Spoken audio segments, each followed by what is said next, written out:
Hey y'all, welcome to episode 197 of Consignment Chats. I got to find out about your week, probably because more I'm chomping at the bit to tell you about mine, but I also want to let you guys know that we are going to talk about a hot topic. I consider it a very hot topic. We are going to talk after we go through our week here. We're going to discuss sell-through rates because it's one of those things you hear about all the time.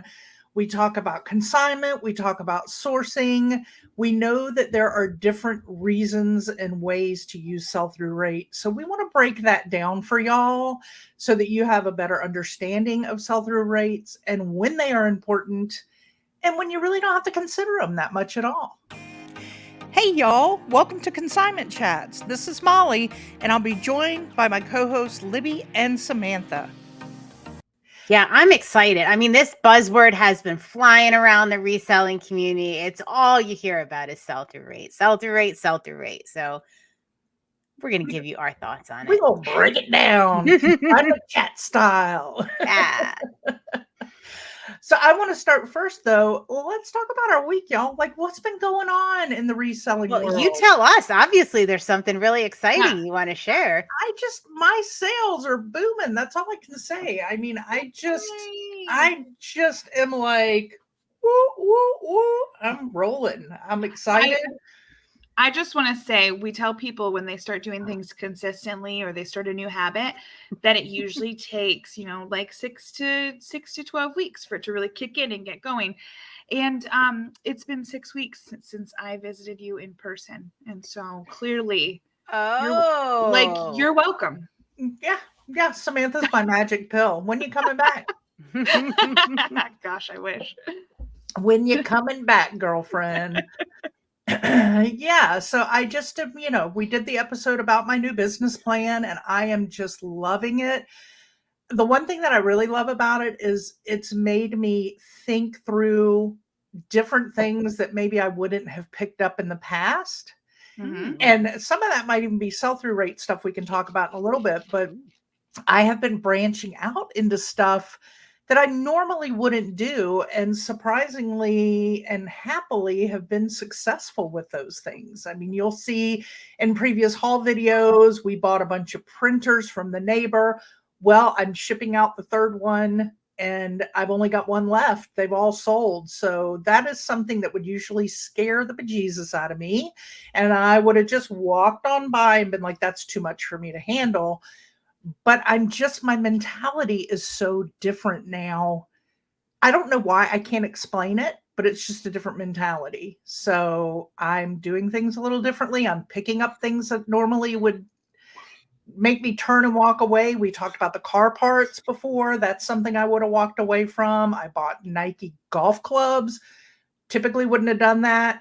Got them, sold them within a week, got them shipped out, made a killing on them. Yeah, it's just...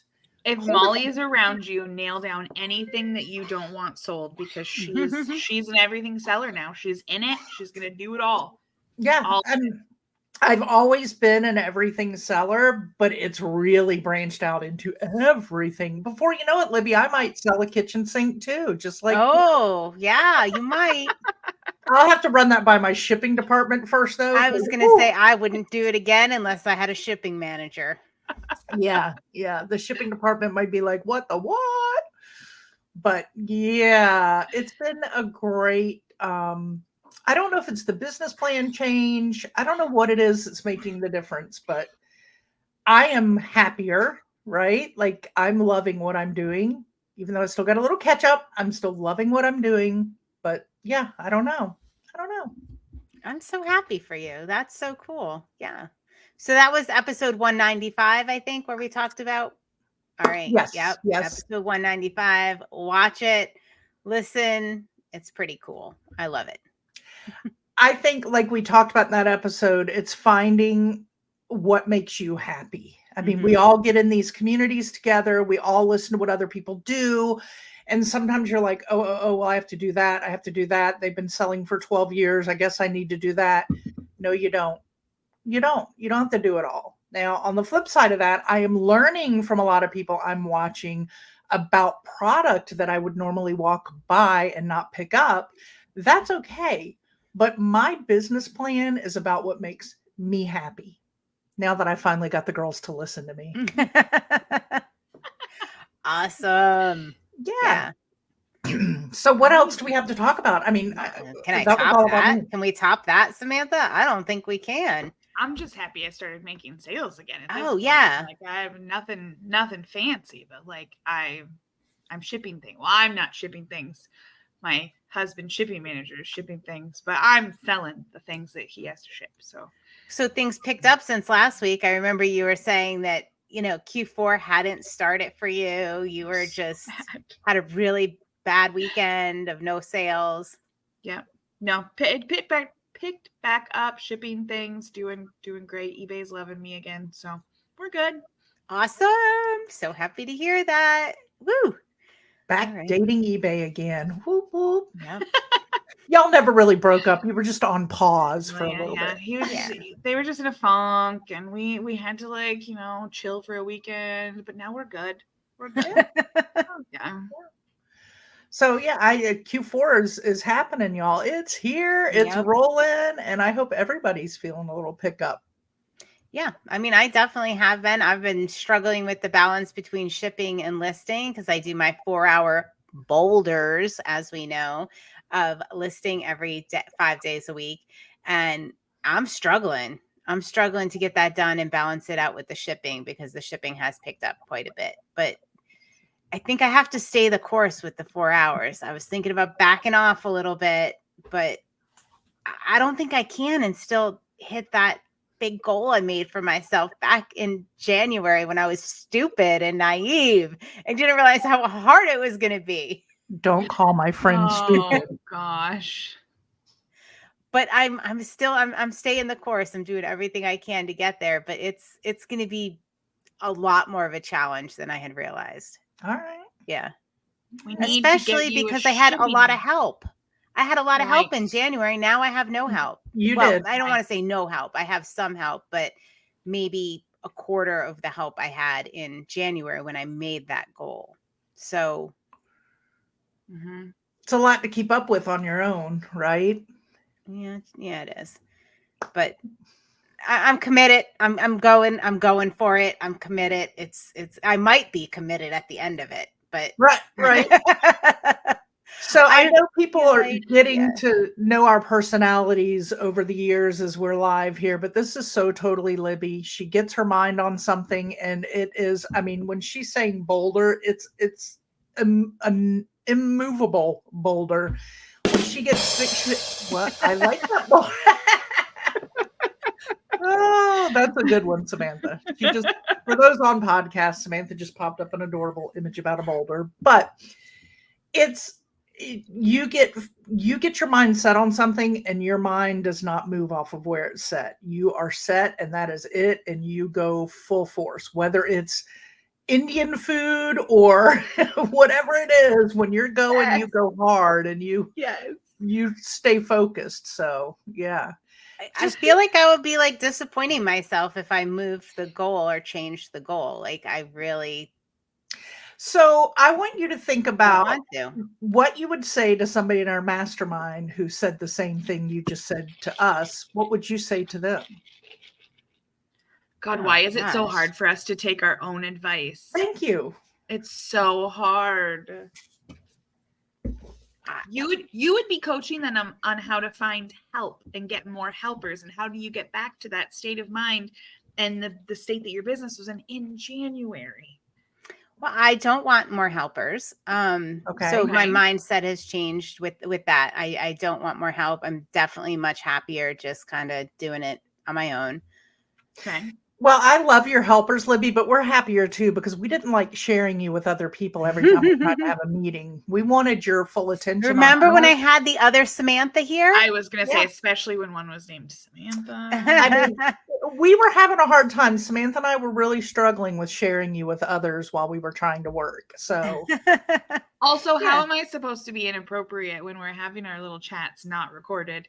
And there's random people walking around your e-basement that I don't know about. And all of a sudden you're like, oh, he just heard that. I'm like, oh. Oops. Yeah. Sorry. Yeah, so I feel like things change and things evolve and we learn, but I made the goal, and part of my goal was I'm going to do whatever it takes to get there. Okay. And part of that is adjusting along the way, and part of that is dealing with, changes like reducing the helpers. And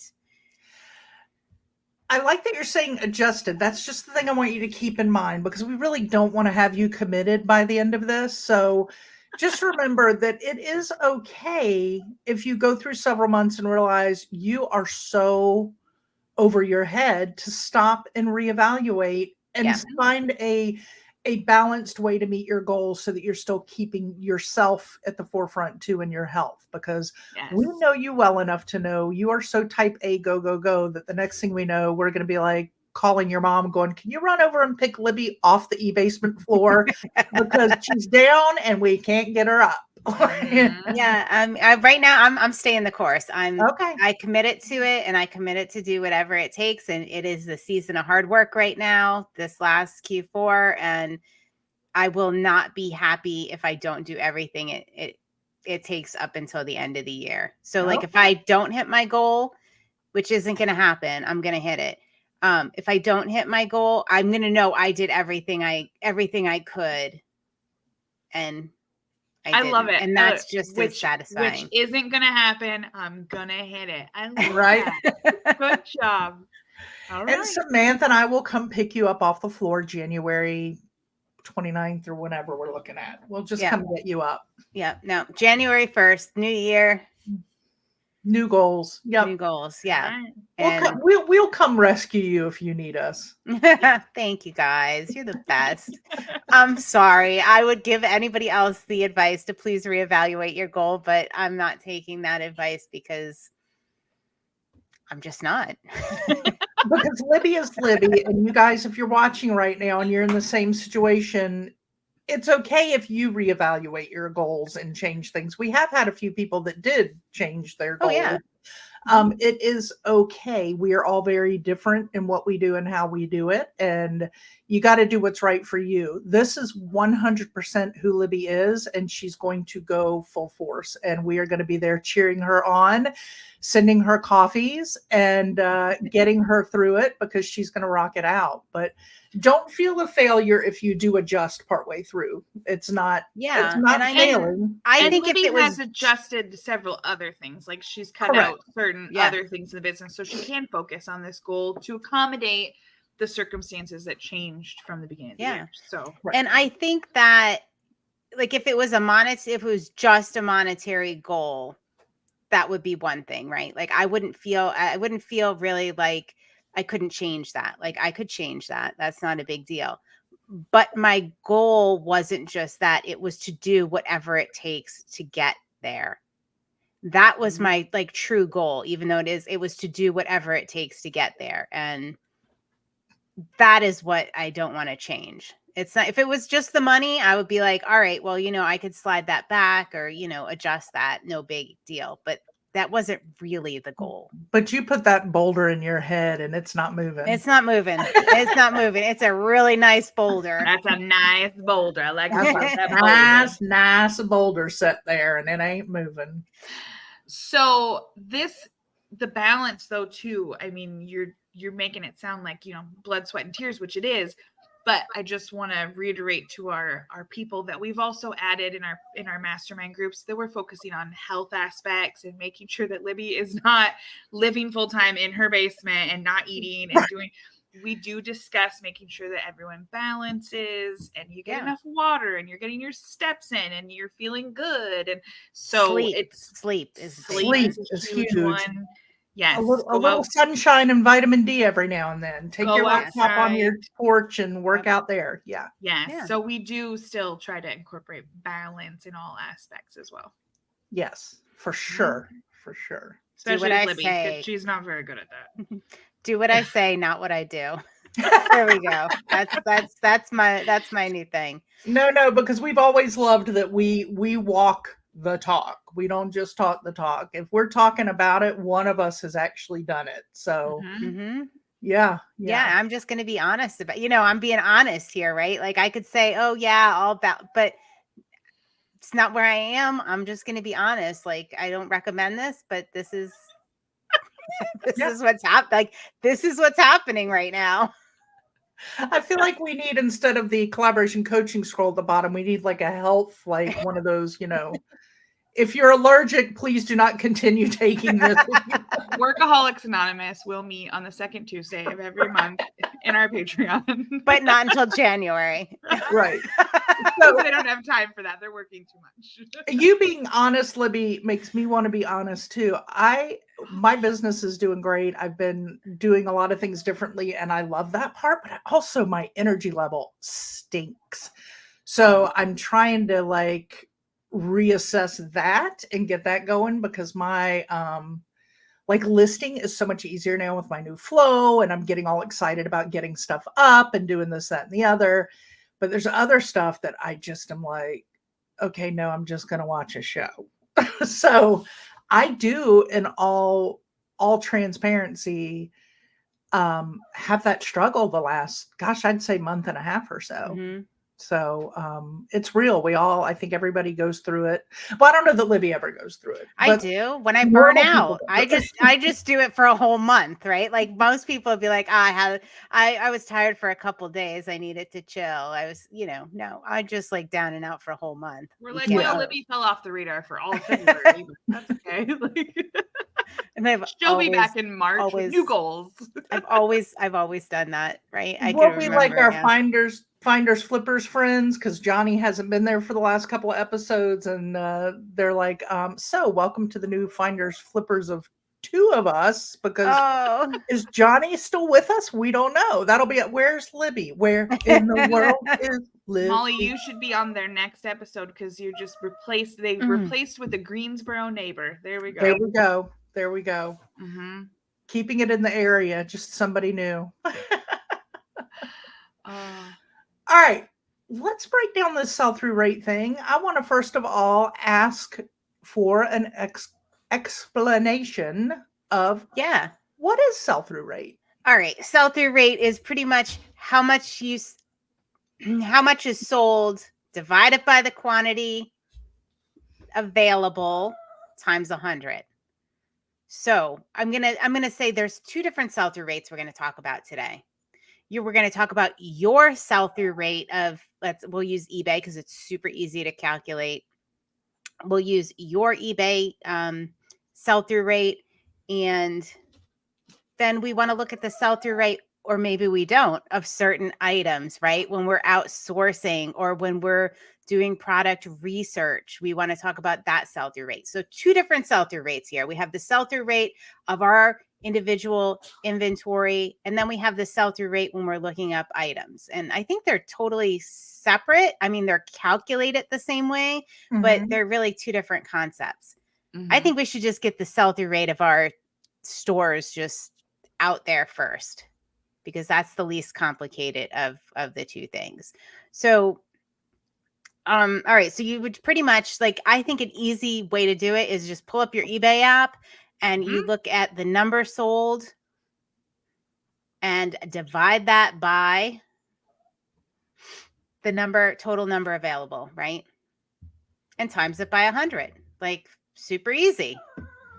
So if you have 1,000 items available and you sold 100, what would that be? I'm going to get my zero. See, there's too much math already. Now you also have to add the ones that sold as well, though, right? So it'd be the number of items sold plus the number that you have listed. Well, the quickest way to do it, I mean, you could do it like that if you want. I was just trying to keep it like super simple, but I guess if you're dealing with smaller number. So, all right. So for mine sell-through rate is about 10%. So I have. That's mine too. Yeah, and I think that's totally normal for an everything seller on eBay. Yeah, I think that's a really good thing. Like, you'll hear a lot of people say that they want, it depends on what you're selling. Like, I think the sell-through rate isn't that important, because it depends on the kind, like, we're everything sellers. If we were like in a niche, in a like commodities market or something like that, we would expect to see upwards of 50, 60, 70%. But based on what we sell, I think 10% is totally normal. I met a shoe seller here locally once, and he had a few hundred items listed on eBay, and his sell-through rate was like ridiculous, like 90%. Like he listed it and that stuff sold. But he was so niched into like he only sold Nikes and it was only like these kinds, and he knew, and he had these repeat buyers, and he had like this setup that when he listed it, it sold. It was the way he fed it. But I mean, he also had a full-time job and couldn't sustain and do what he needed to do with that small of a market, a niche. So yeah. But he snubbed his nose at me because all he cared about was that sell-through rate of my store. And I'm like, but I do, and I have, and he did not care. Yeah. So like, what does the sell-through rate really tell us? Not too much, because there's too many other factors that go into it, like the types of items, the type of store, what the turnaround, like, do you have long tail items? Do you have commodity item? Like what? It doesn't tell us a whole lot. It's a pretty big buzzword. I've had potential consigners call me and ask me my sell-through rate because it's such a big buzzword now. Like these are just people that, well, what's your sell-through rate? And I'm like, well, you mean for like an individual consign? I was like, it depends on what you want to consign. Are you consigning luxury items? Are you consigning hard goods? Are you right? Because it could be 90% or it could be 5%, depending on what the heck the items are. If my consignor from New York sends me 5 purses, his is going to be 100%. I'm going to sell those 5 purses in his consignment period. Like that's all there is to it. But the lady down the street that's bringing me 200 new items every week, it's going to be much lower for her. However, it also depends on your business model, because like eBay is not my entire business model. That's not my end all be all. So if I have stuff that I know will do well in my auction group, I have got stuff from a consignor a few weeks ago, and everything that I've listed in my auction group of hers has sold. I haven't listed any of her stuff on eBay yet because I haven't got to that pile of things, that bag of things. But like it's just such a different, every business is different, and definitely that the number just doesn't mean anything, and it gets me all riled up. It does. And, I've heard, and as you're building your store, right, your sell-through rate is, I think, going to naturally be lower, right? Because you're building, right? So I've heard people say, oh, my sell-through rate is like 1%. Well, you're trying to build the quantity available. I'm talking about like everything sellers right now. You're trying to build the quantity available. And as you're building, your sell-through rate is going to be low as you're building. And that's not, that's not horrible. That's not a bad thing. Like just ride it, make sure that the other things you're doing are correct, or just don't flip and calculate your sell-through rate or worry about it at all. And I want to say, especially if you are somebody who takes consignment in, do not go through those items and use sell-through rate to do your pricing. Don't even look at that, right?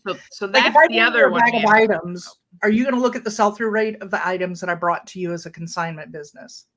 Molly just segued us right now. Let's talk about the items, sell-through rate on the items. Yes. All right. So sell-through rate on items. And we're going to do, I think, next week's episode or an episode coming up all about research and how to research the sell-through rate of specific items and ways to do that. But now we just want to talk about, before you get into all that, when should you be doing it? Is it worth it? What are you looking at?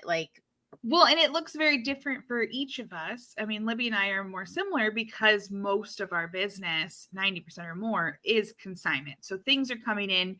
We have a mix of stuff. We're looking at other factors and not necessarily sell-through rate, because that item already came to us free. We don't pay any cost of goods until it sells.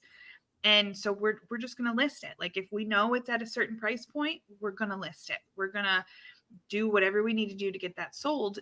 We don't look at that number. However, Molly, on the other hand, might look at that number a little bit more because she primarily is out thrifting and sourcing her own items. I'm putting the cash on it. Just within our group, it can look different for the three of us. Yeah. All right. So Molly, let's role play, because you queued it right up. Go ahead. You send me a bag of items. All right, I'm going to ship you a bag of items for you to sell. Okay. And you receive my items. How are All you going to right. price my items? What's that going to look like? Yeah, so I'm gonna go on. I love Terapeak, or product research, formerly known as Terapeak. Yes. I'm gonna go on there. I'm gonna look up, some comps, and we're gonna go into all of this and exactly how to do it in another episode. But I'm gonna look at it. I'm gonna look at the history, depending on what it is, and see what the market price is, see what the keywords are, and price it towards the top of that range, that sell-through rate range. Or not sell-through rate, through No, the the sold price range. Yes. Now, if it's clothing, I'm not worrying really about the actives so much. Like, it's pretty much the solds. Let's say you ship me some collectibles. Yeah. I'm going to look and see which ones are available, like what is for sale right now, because, generally there's not as many, that sort of thing. Mhm. And I'm going to do that. I'm not worrying. I'm not even glancing. I don't think I've ever glanced at the sell-through rate on a bag of consignment, because Nope. it's in front of me. It's lit. Now, I'm not saying if I get a low end, like an old, like let's say you throw through an Old Navy size extra small petite t-shirt in there, I'm not consigning that, right? Like, I know that's not, that's going in the donate pile. But Right. I'm not looking at sell-through rate. I'm just going to do my best to sell it. I'm going to use SHAR. Don't judge it. Just list it. And I'm not even glancing at the sell-through rate. Like, that has nothing to do with anything when I receive a bag of consignment. Yeah. When it comes to consignment, either it fits in your store price-wise, style-wise, whatever your standards are for that, or it doesn't, and it's getting donated, or in my case, auctioned, or in some people cases, whatnot, or whatever. Like, that's our deciding factors. That's it. The inventory is already there. We just are either listing it or donating it. Yeah. And I think, like, let's go back a second, because when you do consignment, you're getting, you have previously decided on the items you are willing to sell and take on consignment. Now, and that if it doesn't mean fits you're in not that going to get parameters, something in the bag that's different than that, right? People will send whatever they send, but you already know. Right. You know what you're taking, you know what you're doing. You've already decided. So sell-through rate has absolutely no, like, you've already decided, when you did your agreement, when you've talked to that person, what you're selling, what you're not. So sell-through doesn't even matter. You're selling it either way. It's in your hand. Put it up, list it, make it happen. I'm going to go as far as to say that I don't even comp a lot of those items that come in like that, because I already know in my head from experience that these particular brands I'm going to list around 29. These are going to go 39 or 49. I got like a 3 price scale. The only time I ever even open, formerly known as Terapeak, is if it is a brand that feels quality and I don't know it. Then I'm going to look, because that has happened. Even when Samantha and I were sourcing in Charlotte, I picked up a jacket and I was like, this jacket is gorgeous. And I didn't know the brand. And sure enough, I look at it and it's $100 and something jacket. And I quickly looked at the solds. I didn't look at sell-through rate. I didn't look at anything. I just looked and went, solds, these are the prices, put it in the cart, $5.99. Turned around and listed it, I think, for $79.89, and sold it and shipped it for $60 something in a week, right? I spent 2 seconds on that. You can see on the video, the sourcing video of our Charlotte video that'll be going out this week, where I select it. You'll see me quickly do a scroll, and then you'll see where I sold it up on the screen. I don't spend my time on clothing like that, because the only time I'm ever going to research anything is if it's something like that, where I don't know the brand. I can tell it's high quality, and I want to make sure I'm giving it the value it deserves. That's a super good point, because we can just spiral down, like, same thing, right? Like, I know the brands I list for $19, $24, $29. Like, I get a Talbot's, blouse. I know I'm listing that for $24. You know what I mean? Like, I know what I have in my head. And, that takes time to build that up. Like, but when you look up a Talbot's blouse and you decide on it, jot it down somewhere. Yeah. So you're not looking up the next one, and you're not, just spiraling down that. Because if you're if you're selling items at that price point, you cannot spend 10 minutes an item looking at the price every single time you get a Talbot's blouse. Like, you just can't do it and make money. You gotta jot this down. You got to keep it in your head. You have to assign those price points so you're not doing that research every single time. Make a little list and stick it on the side of your computer that just says, $29 brands, and list your basic bread and butter, $39 brands, and then just spend time on the ones you don't know. Yeah. And soon enough, you won't ever refer to that list, and maybe you won't ever refer to it after you write it, but it's something that you just got to set your mind to just stick with that. Will something sell immediately once in a while and you go, maybe that style should have been listed? You'll learn. And the next time you get that style or whatever it is, I listed a Talbot's item last night. It was a pair of pants. And they were linen, and I always list linen a little bit more than anything else. So that went a little hot, but you'll learn that as you go. That's not something, you don't have to be perfect. You don't have to know everything. You just need to list it. But did you look up the sell-through rate on those linen pants, Samantha? Heck no, I just added $5. I was like, those are better than regular Talbot's pants, and I added $5. Just curious.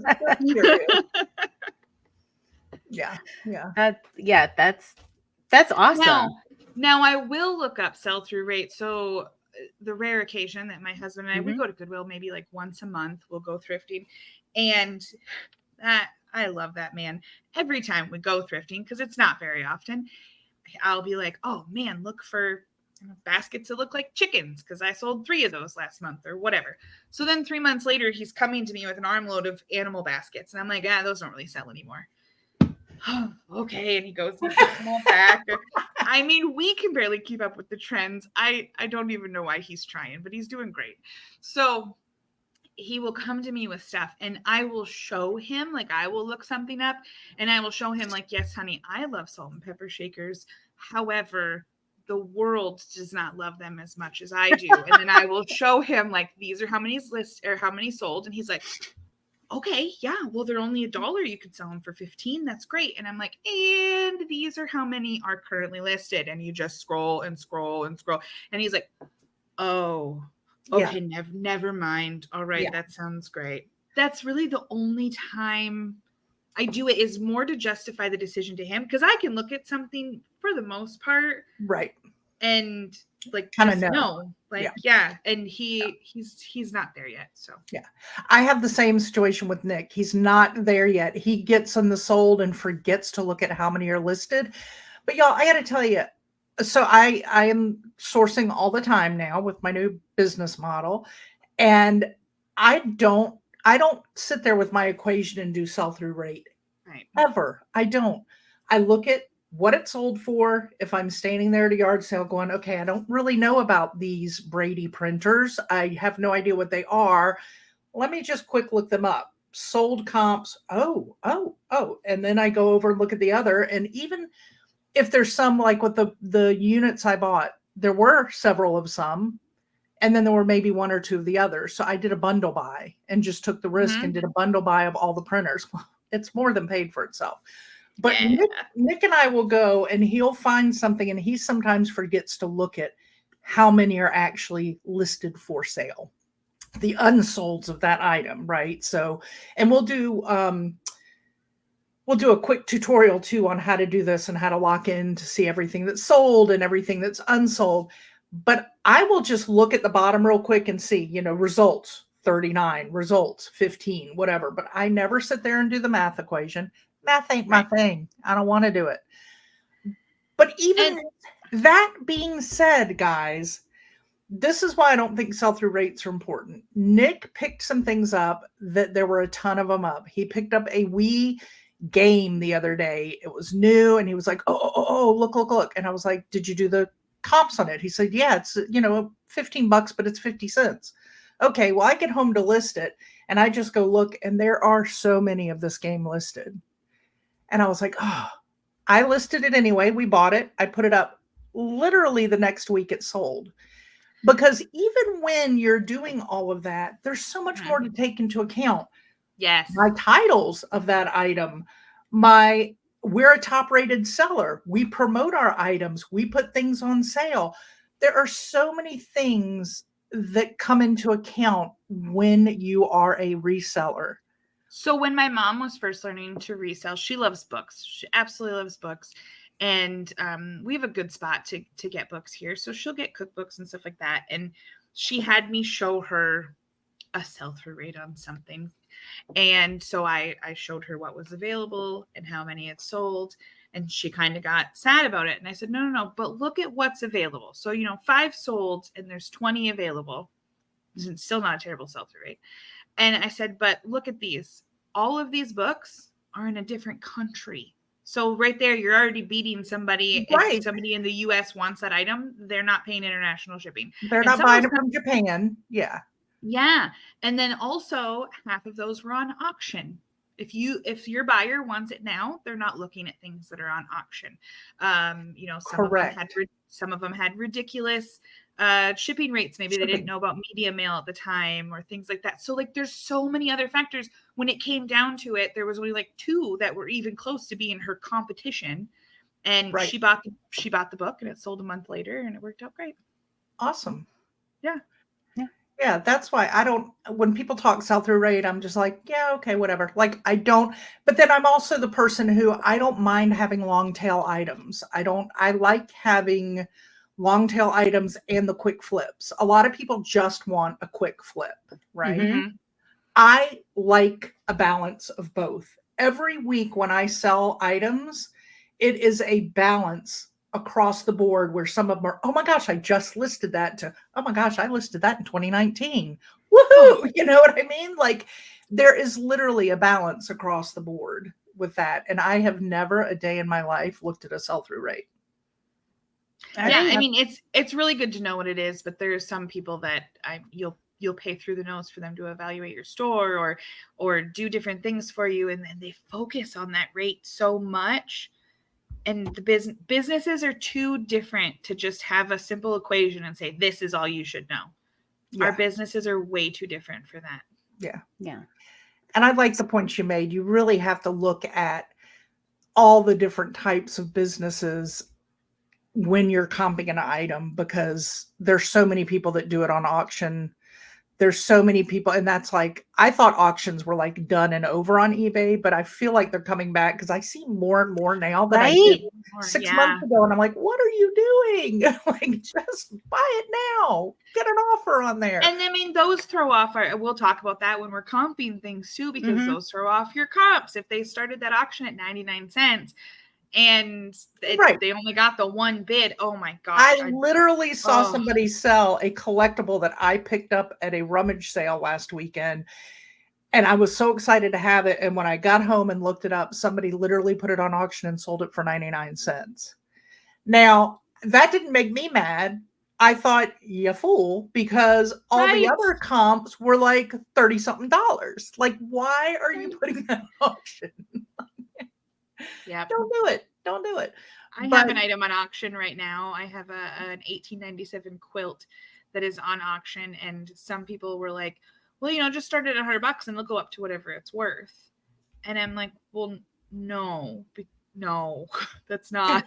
If the people that don't know it's worth don't see it right away and you'd only get that 1 or 2 bids, no, my starting bid is $900 and I can lower that for future auctions if I want to. Absolutely. But, yeah, you got to get the eyeballs on it first before you lower it. Yeah. There's a whole nother episode right there. Oh gosh. Yeah. So, yeah. All right. So we talked about all the reasons where sell-through rate doesn't work. And, it's really been a buzzword in the community and a lot of people focusing on it when really we should be focusing on much different things than the sell-through rate and, worrying about your business foundation and things like that.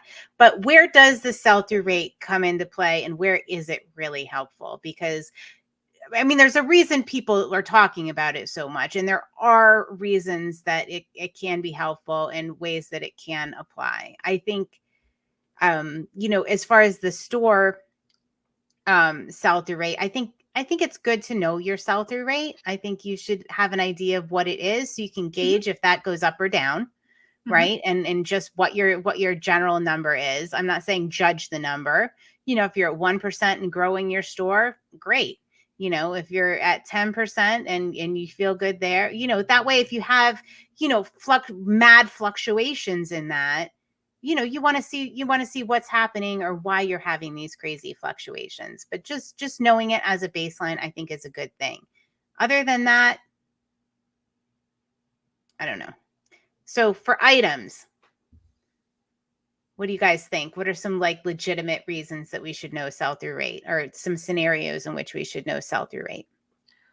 Well, I mean, I think as you're learning, like we said, you're not going to know everything right off the bat, and you're learning different items and what you want to sell, and it is good to know how it works so you can compare. You're not just looking at sold and saying, "Oh my gosh, 2 of these sold and they were for $300 and it was absolutely great."